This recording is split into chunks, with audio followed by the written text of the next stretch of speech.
Betsy. Alam ka naman hindi ako yung ina-expect mo makita, kaya gulat na gulat ka. Sabi ni Ate Joan, mamaya pa daw kayo uwi ni Dad, ha? May dinner daw kayo sa labas? Magda-dine out nga sana kami. Kaso ito si Robert, biglang may emergency dinner meeting. Kainis, diba? Uy, ang ganda naman ito. Hindi ko alam na may pa-event ka pala. Nasaan na yung kadate mo? Tataa nga ako, wala pa eh. Nag-promise naman siya na darating siya ng maaga. Alam mo, Gerald, real talk lang Pero sa tingin ko, hindi naman interesado si Gina na makipag-ayos sa'yo eh. Alam mo yung asawa mo, daddy's girl yun. Sa tingin ko, mas kinakampihan niya yung daddy niya sa naging away niyo.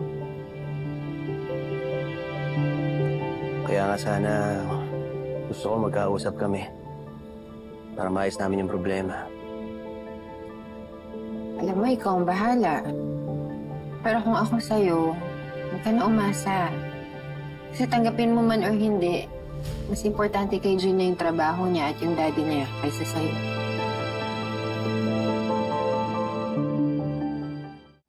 Pakicheck nga yung bawat detalye dito, please.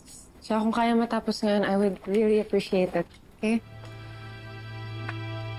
Ma'am Olga, ano pong nangyari sa mga numbers?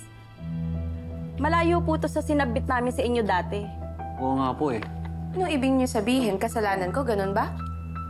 Eh kung ano lang sinabit niyo sa akin na nakalagay dun sa manual, inventory forms, yun lang din ang in-encode ko sa computer.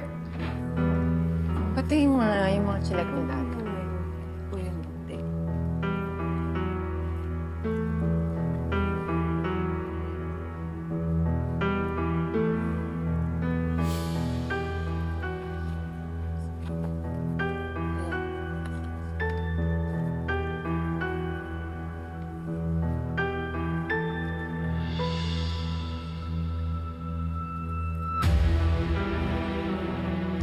Alam mo, ang ganda ng bulaklak nito.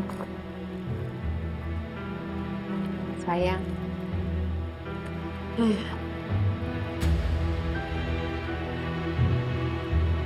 Ayan.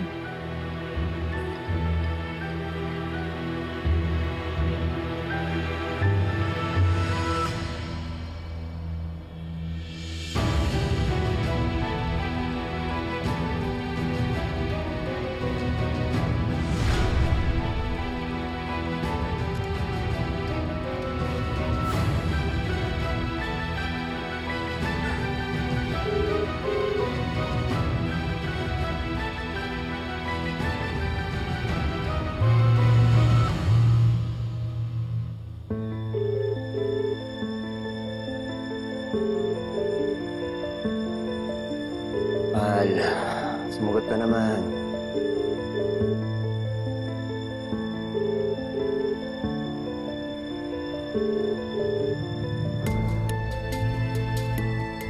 We need to retype all of this.